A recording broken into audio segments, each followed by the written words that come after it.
from programs in leadership, in soft skills like communication skills, and certificate programs in digital health and mindfulness, and also full master's programs to help you change the way the world works for good.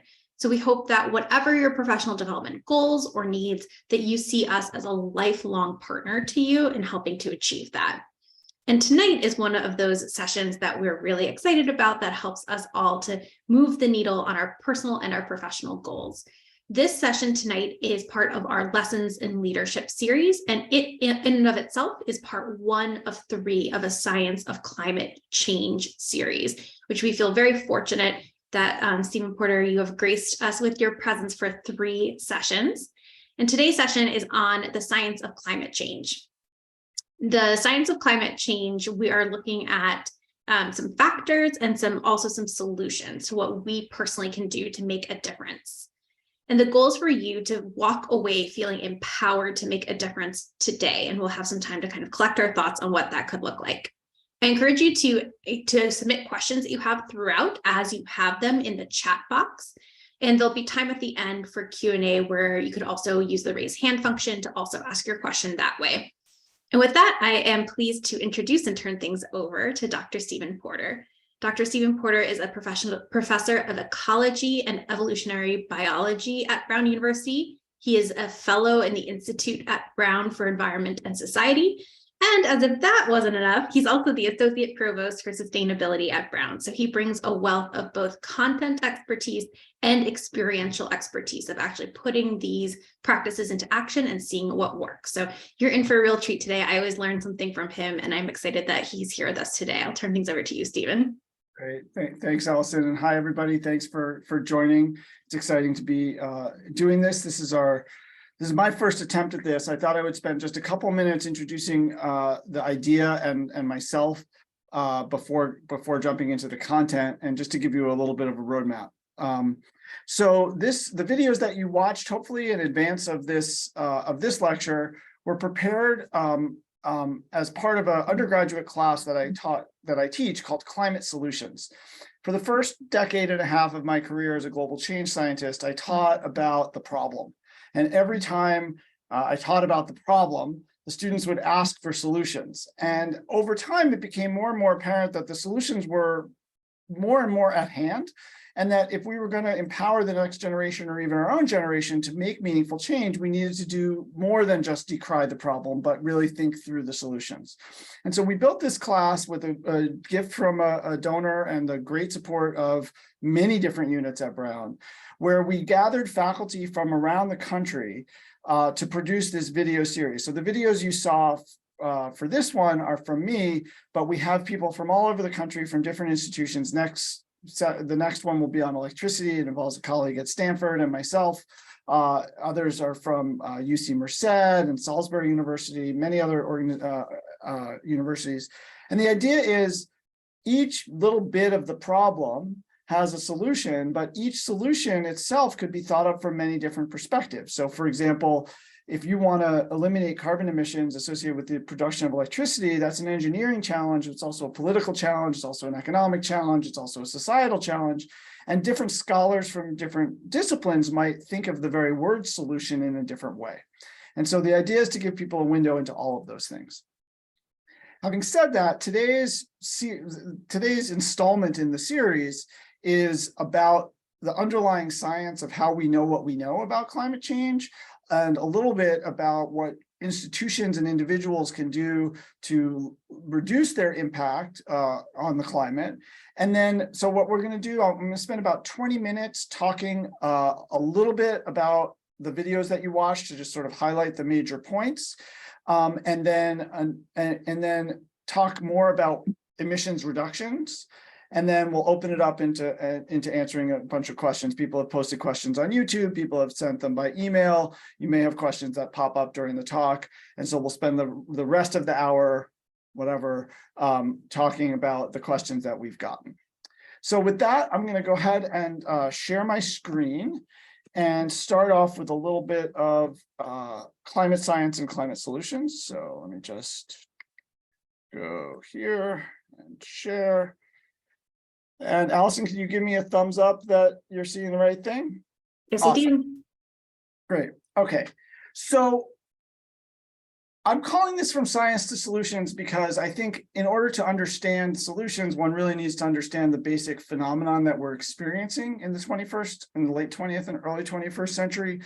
So I wanted to make sure we were all on the same page with on the science of climate change.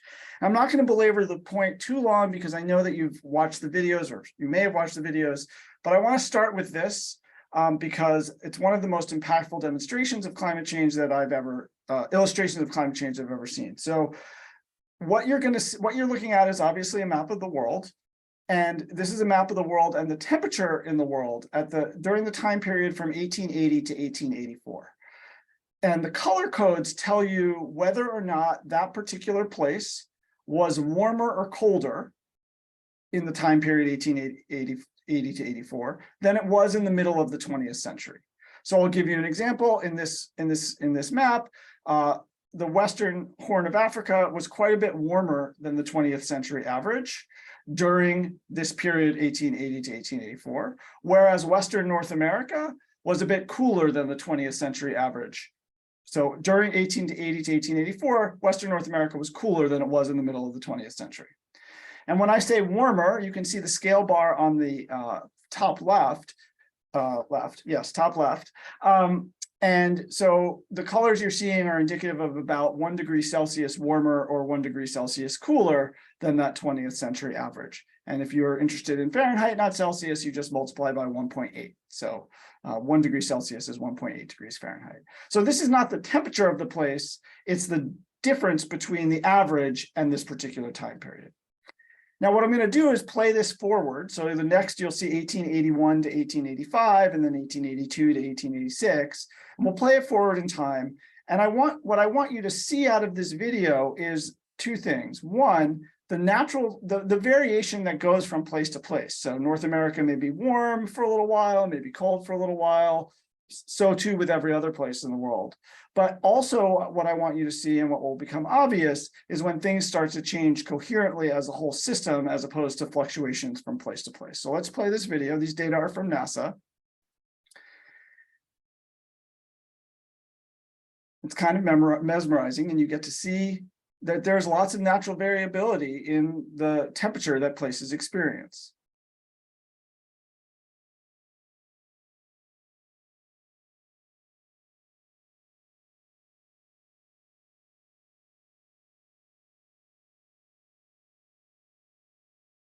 But what you can also see in this is that there is something different about the last several decades, and particularly the last couple of decades, than there was before. You, first of all, didn't see any reds in the initial map. There was nothing that was 2 degrees Celsius warmer than the 20th century average. Similarly, you didn't see in the early parts of the 20th century, for example, any coherent change where the entire map changed color in the same direction.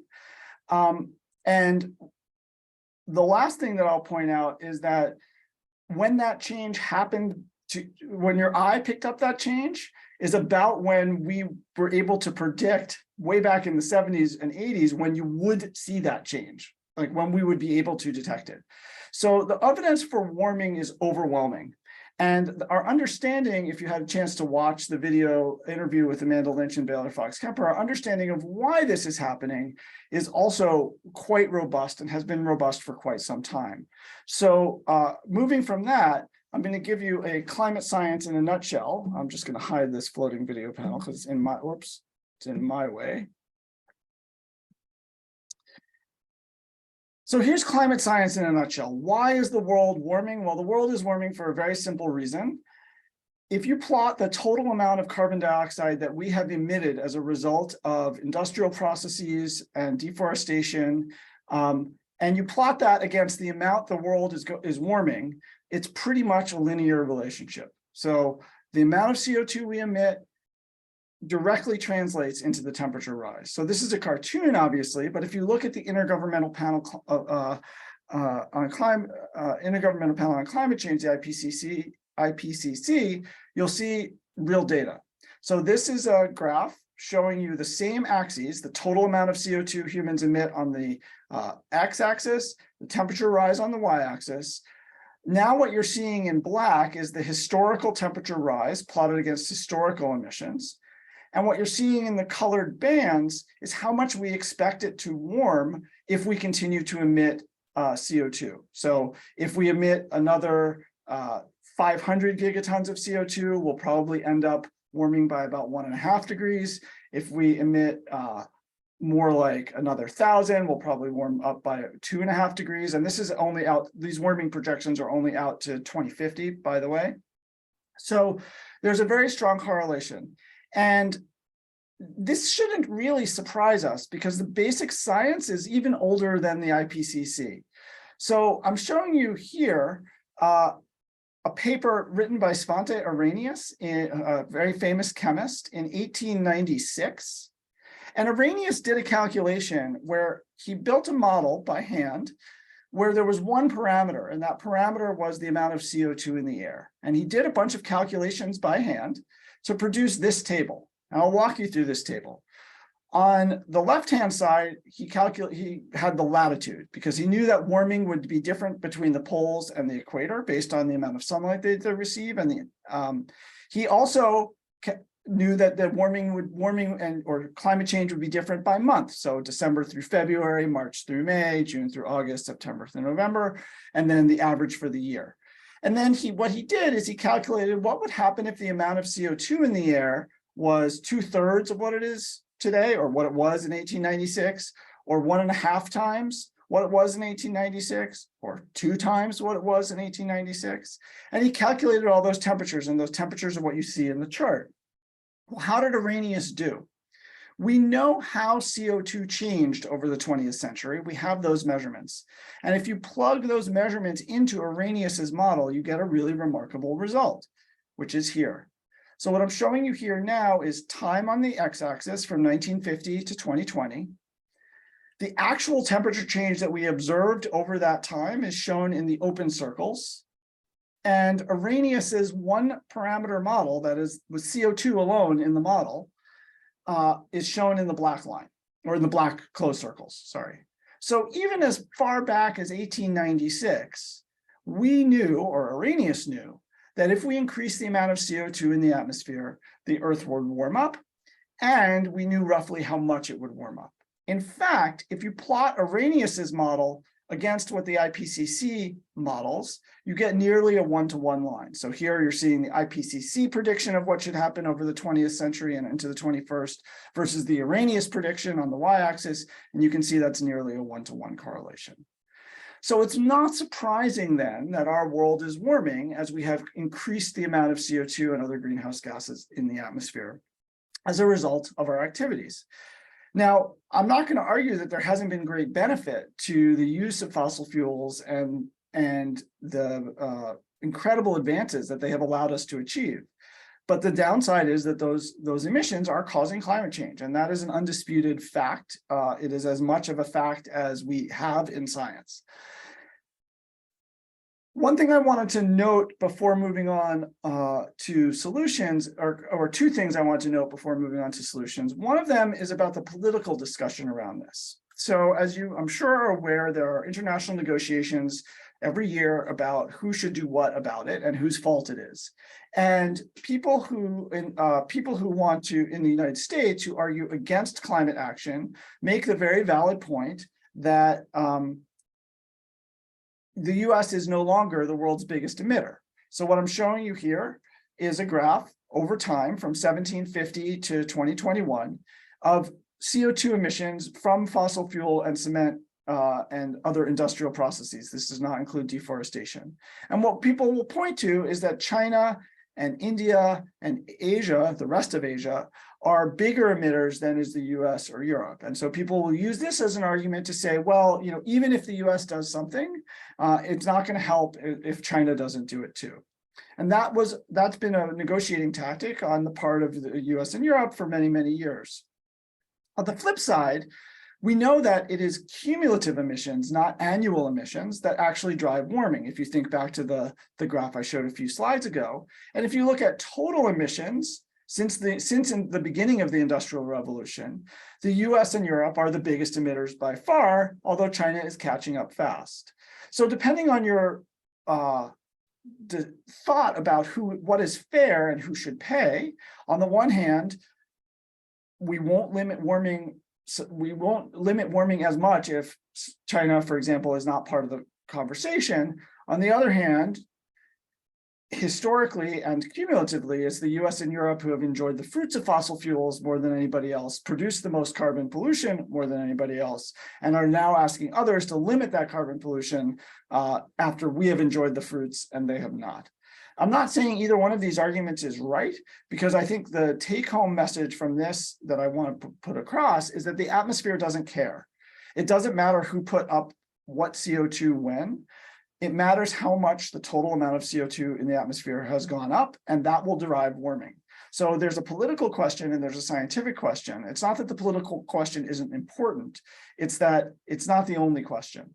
The atmosphere is responding to the total load of CO2 that we have put in the atmosphere as a result of our industrial activities. So where do we have to go? This is the last graph I'm going to put up before I talk about solutions. So on the x-axis, again, is time. Now on the y-axis is the amount of carbon going up into the atmosphere. The black lines show you the emissions over time, the black on the left. And the colored bands are showing you what has to happen to emissions in order to achieve different temperature targets. So for example, the big pink swath suggests that we will warm 4.5 degrees Celsius if there are no climate policies put in place. And 4.5 degrees Celsius, by the way, would be an almost unimaginable change to the climate system. It doesn't sound like a lot, but it would be equivalent in temperature change to almost more than from the end of the last ice age to now, but going in the warmer direction still. So really it would reverse reverse tens of millions of years of gradual cooling of the Earth system in a blink of an eye, in a century. The current policies that we have in place suggest, and I would say that this is very encouraging, suggest that we will only warm by about 2.5 to 3 degrees. This would be double the warming, more than double the warming we've experienced already, but at least it's not 4. And if you take every country at their word in terms of what is pledged, that's the blue line, that would keep us right around 2 degrees Celsius. And anything in the sort of light blue band or the darker blue band would get us down below 2 degrees or 1.5 degrees. Those are sort of best case scenarios at this point. So we have a long way to go, and we have to go very fast. Emissions have to basically peak now and begin to drop radically if we hope to stay within what scientists would call, and I think what scientists would call sort of a safe operating space. I don't want to imply, though, that there's a hard and fast line between safe and not safe. Every extra pound of CO2 that we put in the air will cause it to warm more and be more dangerous. And every extra pound we keep out of the air will cause it to warm less and make us and allow us a more stable and livable climate future. So the media will often portray it as 1.5 degrees is safe and anything more than that is not. That's not really how we think about it. It's a continuum, but the dangers of passing over some threshold or having really catastrophic effects just go up and up as warming increases and increases. Okay, so that's the review of the videos that you've hopefully already watched. I want to take another couple of minutes. I'm just taking the time. I want to take another couple of minutes to talk about solutions. So I think it's helpful when we're talking about climate change caused by the emission predominantly of CO2 and other greenhouse gases to think holistically about where emissions come from. So I'm going to start with a very simple graph, which is this one. Globally, our emissions come from our production of energy. Yes, agriculture plays a role. Yes, deforestation plays a role. Yes, the regrowth of forests is actually sucking CO2 out of the air and helping us with our problem. But overwhelmingly, the climate problem is an energy problem. We need to transform the way that we generate energy. And it's very unlikely that we're going to use less energy in the future. In fact, the next module on electricity will make the argument that we're going to use quite a bit more and that we actually should use quite a bit more. But at the same time that we are using this energy, we need to reduce the carbon dioxide and other greenhouse gases that are emitted in its production. So having taken this sort of very simplistic look, I'm going to take this same diagram, I'm going to put it at the core of this next image and think a little bit about what we're using energy for. And this is at the global level. I'll talk about the US in just a minute. But at the global level, what are we using energy for? Well, we're using it for industry. About a quarter of our emissions come from industrial use of energy. We're using it for transportation. Somewhere around 16% is used for transportation. Most of that is road transport. Some of that is aviation and shipping. And of course, we use energy to heat and cool our buildings. And so residential and commercial buildings also about 16%. There's some roughly 12% that we're not exactly, that some of it we don't exactly know where it's coming from. We know the fuel is being combusted, but we don't know who's using it. And some of it is what are called fugitive emissions, which is things like methane leaking from gas production, for example, and just leaking directly through the atmosphere, or leaking out of furnaces or leaking out of pipes, that sort of thing. So our emissions are inherently tied to energy. One of the future modules in this series will specifically talk about deforestation. So the green wedge will be covered in a future video, future video series and discussion. But the next one after today will be about electricity production and energy and electricity production, just to give you a roadmap for the next couple of videos in this series. So what about the US? That was the world data that I was showing you a minute ago. If you are an average person in the US, your emissions look like this. The biggest two pieces of the puzzle are electricity and heat for your house and transportation, mostly for your car. And so I want to talk a little bit about solutions associated with those two sectors. So what can we do to reduce the emissions associated with electricity and heating? You probably have heard a lot about this in one form or another. So let's just dive right in. In order to think about reducing the footprint of the electricity and heat that we produce, there are several things we can do. The first is switch to renewable electricity. As an individual, you can do that by, usually you can do that through your utility. It depends a little bit on what state you're in. Or you can put solar panels on your house. You can either buy them or lease them. Again, it depends on what state you're in and the cost of that. But those are your two options for reducing the footprint of your house at this point in time. Plus or minus, you can add batteries if you want. For the heating part, you can actually the next time, if you have central air conditioning, the next time your AC goes out, you can replace that AC with a heat pump. A heat pump is the sort of common parlance for an AC unit that provides cooling in the summer and heating in the winter. You don't need to go so far as to reduce to eliminate your furnace, although I've done that in my own house and rely entirely on heat pumps year round. But if you already have AC, it's very simple to replace that unit with one that can provide heat, and it will provide heat more efficiently than your furnace. And if you ever need a backup, you can still use your furnace, but this will be the vast majority of your heat in pretty much any climate in the US. If you are building a new house, it's very simple. Build a house that does not have combustion. So if you build it from the start, it is as cheap or cheaper to rely entirely on heat pumps than it is to include fossil combustion in the house. That's true for pretty much all houses, except for the very least expensive ones, and those are also changing.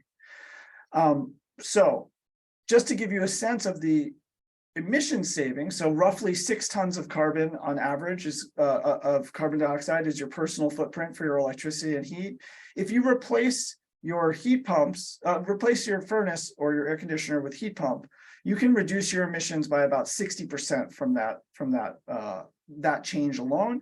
And if you're also purchasing renewable electricity, then that number goes even further down. So this reduction that I'm showing you here is just switching to heat pumps, nothing to do with renewable electricity, but those two pile on top of each other. So it is possible to eliminate the footprint that you have associated with electricity and heating. Let's talk now just a little bit about transport. Okay, so you've obviously seen, I'm sure, in the news a lot lately, stuff about battery electric vehicles and lots of news stories every day about Tesla, but Tesla is not the only one making these now. All car companies are. Certain states are banning cars after a certain date. California 2035 banning gas cars. The UK is banning gas cars after a certain date. So the number one thing you can do to reduce the carbon associated with your transport is to switch to an electric vehicle. People immediately ask about battery production and the CO2 embodied in the battery production. It is true that producing batteries makes CO2, requires energy, although, but not nearly enough to overcome the advantage that electric vehicles have. And the reason for this is that a gas vehicle transmits about 13% of the energy in gasoline into turning the wheels. An electric vehicle transmits about 70% of the energy in batteries into turning the wheels. And so that efficiency alone completely overcomes the battery issue. Also doesn't really, it doesn't matter. It matters, but it doesn't change the outcome where your electricity is coming from, coal or whatever. And so if you switch to an electric vehicle, you can reduce your emissions by about 60 to 80%, depending on the vehicle and the way that you drive. So those two things alone, if you go back to the original slide, right? Those two things alone, electricity, heat, and transport, make up roughly 2/3 of your whole footprint. And it is already possible for individuals to eliminate that, or very close to eliminate that. Just checking the time. Okay, we got a couple more minutes here. I do want to point out that if you are a person who flies a lot, flights can really heavily impact your footprint. And so I'm showing you a report. Actually, this one came from Oxfam, but the data are good. This is showing you from 1990 to 2015, the emissions of different economic groups in the EU.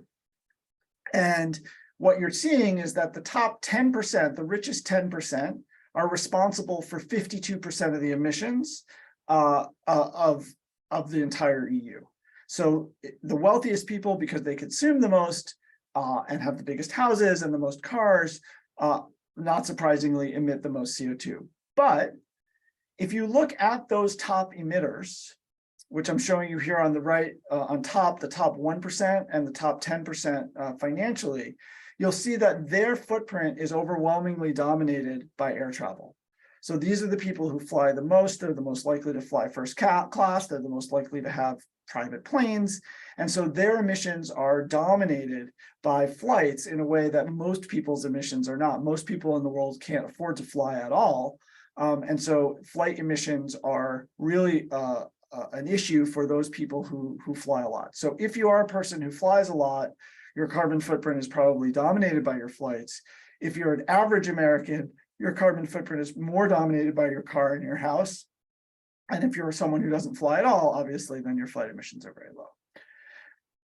If you are interested, I don't expect you to look at this in great detail, but if you're interested, there's a paper that came out in Environmental Research Letters a couple of years ago now that tried to rank everything that they could think of in terms of its carbon footprint reduction. So the way to read this graph is they looked at all the studies they could find, and they found that living car-free and shifting to battery electric vehicles, which are the top two green lines, have the biggest potential to reduce your CO2 footprint, followed by one less long flight. So, an intercontinental flight, which is almost as good as switching to a battery electric vehicle, followed by a switch to renewable electricity, followed by a switch to public transportation, et cetera, down the list. So if you're interested, this paper is available freely. I believe it's open access.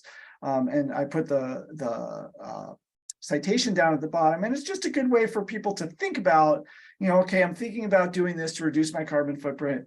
How much will it help relative to other things? And is that something that I want to focus on? So what can we do? Just to summarize, the first step as an individual is to electrify everything. Electrify the heating in your electrify your car, electrify the heating in your house, electrify your hot water production, and electrify your cooking. Heat pumps are incredibly efficient units that move heat from one place to another. They can be used for home heating, they can be used for hot water, induction can be used for cooking, and battery electric vehicles can be used for transport. That alone can reduce your carbon footprint by 2/3. So if you're going to focus on it, these are the major places to focus. If your state allows, or if you have the potential to put solar panels on your house, switch to renewable energy as quickly as possible. This can be done either on-site or off-site. It depends on your state. If you are a big flyer, fewer flights is better. Fewer takeoffs and landings are better. That's the most energy intensive. So if you have a chance to fly direct as opposed to stopping over, that's lower emissions. If you're interested in dietary changes, the single most important dietary change you can make is to have less meat, less red meat, particularly, and less dairy.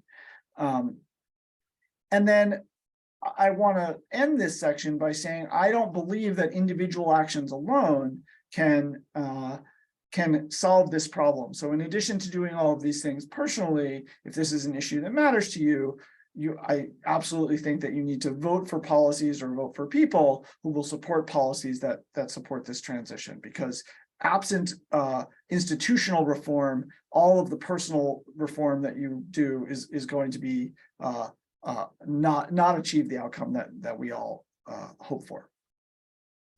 So I guess in summary, I would say individual actions are not sufficient, but they are impactful.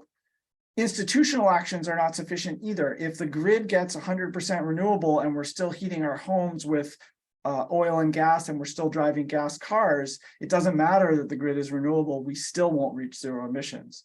But together, they will make climate solutions possible. And I view our job as individuals and individuals within our institutions to prepare by electrifying, by conserving, and then by acting to promote the transition to carbon-free energy that we all are going to depend on to make a climate solution. So that is the end of my prepared remarks.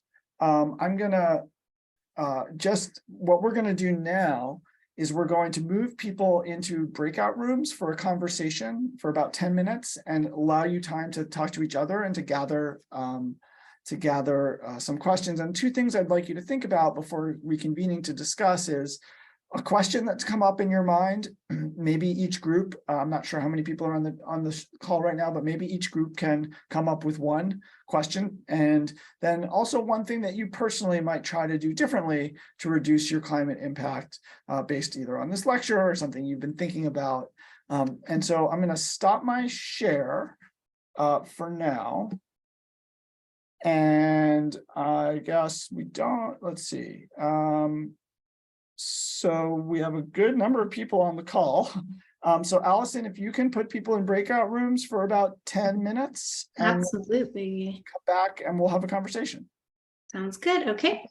Breakout rooms have been created and open. So go ahead and join your breakout room. We'll bring you back in about 10 minutes. And the prompt is in the chat. Enjoy your conversation. Okay, so those were 5 things.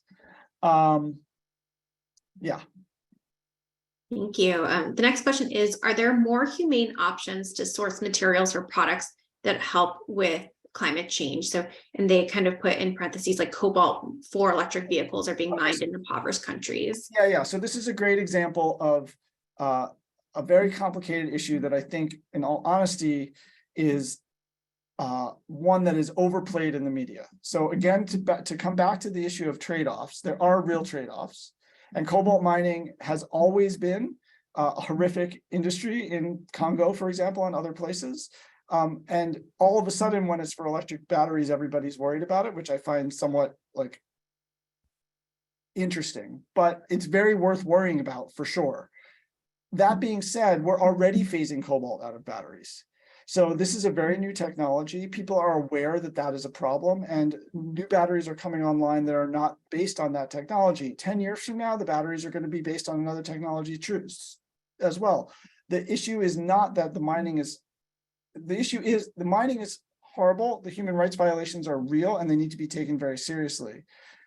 that should not preclude us from making the transition to electric vehicles. It should it should make us think seriously about the way we source all materials for all of the things we use, for our computers, for our clothes, for our food. All of those things have big imprints. And if you're very concerned about those impacts on people, and you should, in my opinion, one should take a holistic view of that, not just focus on the batteries, which are a technology in transition, a very new technology that is already on its way out.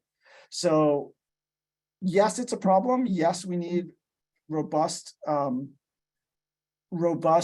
protection of human rights and working conditions the world over for all things, not just batteries. And I absolutely agree that we should transition to get away from these rare earth metals as quickly as possible to more abundant and less destructive materials, unquestionably. But that doesn't mean that we shouldn't also make the transition to electric vehicles. That's my opinion on that. Thank you.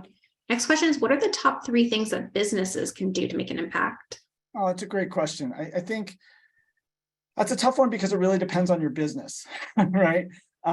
So what I would say is that for each kind of business, you probably have a similar ranked list of the things that are related to your carbon footprint. So for example, if you're Google, it's all about electricity consumption, right? They're running servers all the time. If you're an iron and steel company, it's about mining and the use of coal in iron production. If you're a small business, like a store, your footprint is probably associated with heating and cooling and electricity use just the same way a house is. And so it really depends on the business, but those major things, heating, cooling, transportation, are for the majority of small businesses likely to be the main thing. And so that's where you need to focus your decarbonization efforts. If you're in a special industry, if you're in chemicals or plastics or aviation or something like that, then the calculus changes a little bit. There are lots of different, so I can't answer it generally because it's specific, but most small businesses, your footprint will look a lot like a person because you essentially have a big house with, a bunch of stuff in it. Thank you. Next question is, does the act of recycling or producing batteries, for example, expend more energy than not? Some people use this argument. Okay, so it really depends on the thing. So for example, glass is different than plastic, is different than paper, is different than lithium ion batteries. So I wouldn't want to generalize. I will say in general that recycling is never as efficient as not using in the first place. And recycling is also not as efficient as reusing where possible. That's a sort of general rule of thumb. And it's also true that, for example, it often has more CO2 to wash something out than it does to throw it away. So counterintuitively, if you have a Ziploc bag that's covered in peanut butter, it's less CO2 to throw it out than it is to wash it with hot water, because the production of the Ziploc bag is less footprint than the CO2 required, the fuel required to heat the water to wash the bag. Right. So for those of you who are interested in those sort of daily decision making, we do run a podcast called Possibly. It's on Rhode Island Public Radio. You can download it from Spotify or iTunes or whatever. And it talks a lot about these kind of daily decisions, what's the most efficient way to boil a cup of water, or which kind of milk has the lowest CO2 footprint, that sort of thing. For the big, so I guess I'll just stop there. Recycling really depends on what it is and where you are. Thank you. There are 2 questions that are about the impact of different things. So the first question is, can you speak to the impact of lawn maintenance, like leaf blowers, lawn mowers, fertilizers on emissions? And the other question is, can you talk about the impact of microplastics on ocean acidification? Okay, so microplastics don't play at all into ocean acidification. Ocean acidification is a result of increased carbon dioxide in the atmosphere. So as we pump CO2 in the air, some of that diffuses into the ocean. And that actually the ocean is sucking up about 30% of the CO2 that we've pumped into the air has dissolved into the ocean. But just like dissolving CO2 in soda makes soda acidic, dissolving CO2 in the ocean makes the ocean slightly more acidic. And so that's separate from microplastics, which are just what they sound like, little pieces of plastic. And so that relationship is, those 2 things aren't linked, at least to my knowledge. The second question was about the CO2 footprint of lawns. And leaf blowers, okay, so I'll just go out on a limb and say everybody hates leaf blowers, but somehow everybody feels compelled to use them anyway. I don't quite understand that psychology, but what have you. If you want to have a less climate impactful lawn, then you shouldn't have monoculture grass that's fertilized. You should have vegetation that can live without being watered, and actually just leave your leaves in place, and they will decompose and turn into fertilizer, and they will make your vegetation grow. Having said all of those things, your leaf blower and your lawn is a teeny piece of your footprint.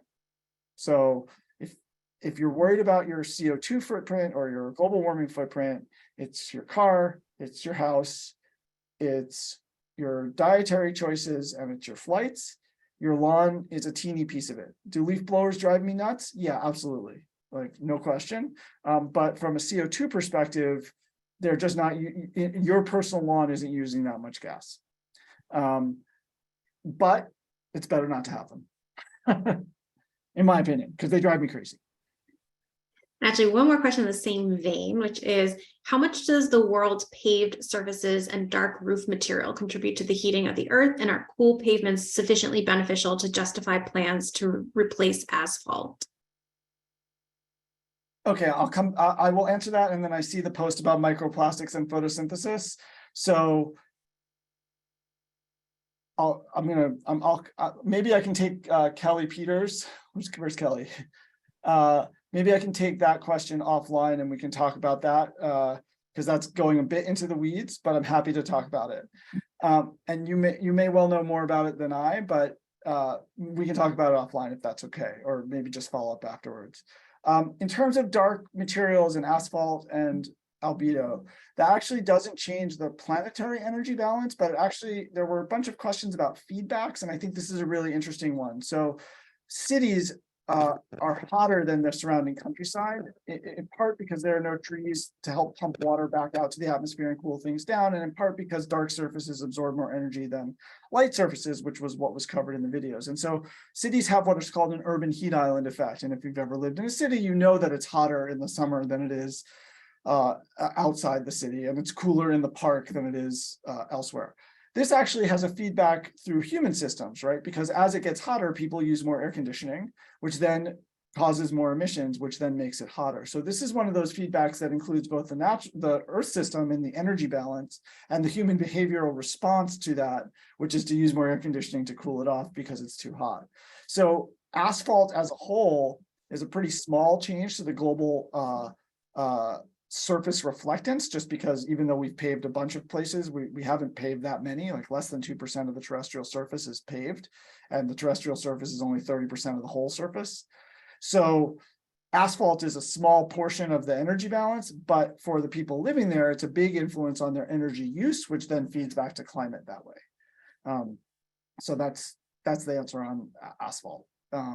And you'll see a lot of places thinking about things like white roofs and yeah, I see the paper.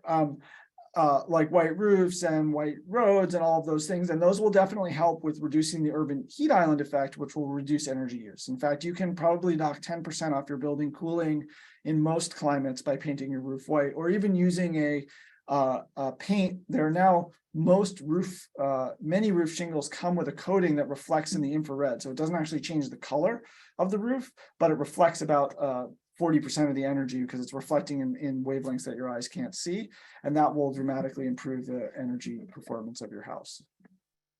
Thank you. Another question is, in your prior lectures, when discussing the energy balance, you mentioned that evapotranspiration and water vapor had negligible effects on climate change. Why is this the case? Also, do you think that improving soils could be a viable climate solution?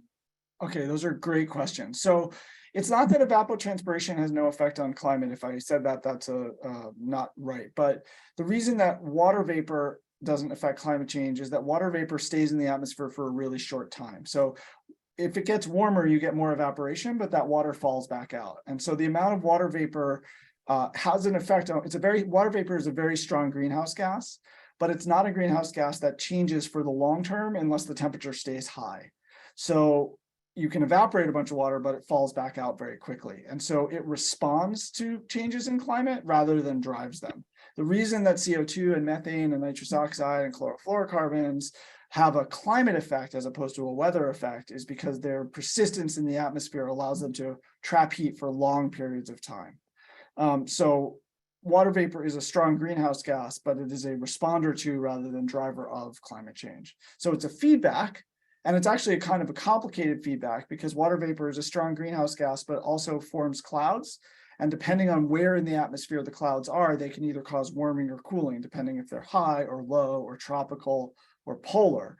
And so the placement of water vapor in clouds actually will determine its net effect on the total energy balance of the system. So clouds are a really complicated piece of the climate system. And so, but in general, that's why I say water vapor is not a driver of climate change. It's a responder. It's not a long-lived gas in the atmosphere. And so it affects weather more than climate. Okay, Monica Allen posted, I think, If she just asked if there'd be a recording afterwards, and there will be. We will send the recording out to everyone. Okay. Those are all of the questions that have been asked live. And so we are a little bit over. So I do think we are in. Oh, okay. Corey got in just under the wire. This will be the last question, and then we'll go ahead and wrap up for today. This question is, what is the impact of anti-ESG investing on climate solutions? Well, that's like a 10-hour question. So I'm not an expert in ESG. And what I would say as a layperson, because I'm not an investor, is that but as a scientist, I'm very skeptical of most of the claims associated with so-called responsible investing. And I would also say that ESG is not climate only. It's about achieving the sustainability goals, UN goals that are very widespread and involve human well-being and biodiversity and all sorts of things. And so this sort of generic, poorly defined term of ESG has an enormous umbrella and is very hard to assess because no one really knows what it means. And so as an outsider and not an investor, I do think there are investments that can be made that have really positive climate impacts. Somebody asked about soil carbon sequestration, and I think that's an excellent example of something that has some potential to sequester some carbon, potentially, but I actually think the bigger potential is that we'll set up a market that funds things that don't really sequester carbon and allow people to continue to emit but claim carbon neutrality. And so I worry a lot about the lack of scientific backing for a lot of the claims made in these kind of nature-based climate solutions that people are investing in. It doesn't mean that there are none that could work. I know there are some that can work, but separating those from the ones that just appear to work is a very challenging task. And I fear on net may do more harm than good, even if people are well-intentioned. But it's really down to the specifics. And of course, we can't do specifics right this second. Thank you so much. I think we will wrap up here for now, but do remember this is only part 1 of 3. And so if you have more questions, please join us for our next session, which I'm putting in the chat now. The next session will be on zero emissions electricity. It will be on April 4th at 12 p.m. Eastern time. And we hope that you will all join us again for part 2. Thank you for your incredible questions. What an incredible conversation, thoughtful, perspectives that you all added. And thank you so much, Stephen, for choosing to share your, well curated knowledge with all of us. I think this is a topic that can often feel overwhelming and sometimes very scary. And you have helped to break it down into really understandable, manageable pieces. And I know I'm personally leaving feeling really empowered. And I think this group is too, based off of the commitments I saw in the Google document. So thank you all so much for joining us tonight. And I hope you have a wonderful night and feel like you're ready to take on the climate crisis together. Thank you all for coming. I'm really grateful that you spent the time with me. Thank you so much. Have a good night.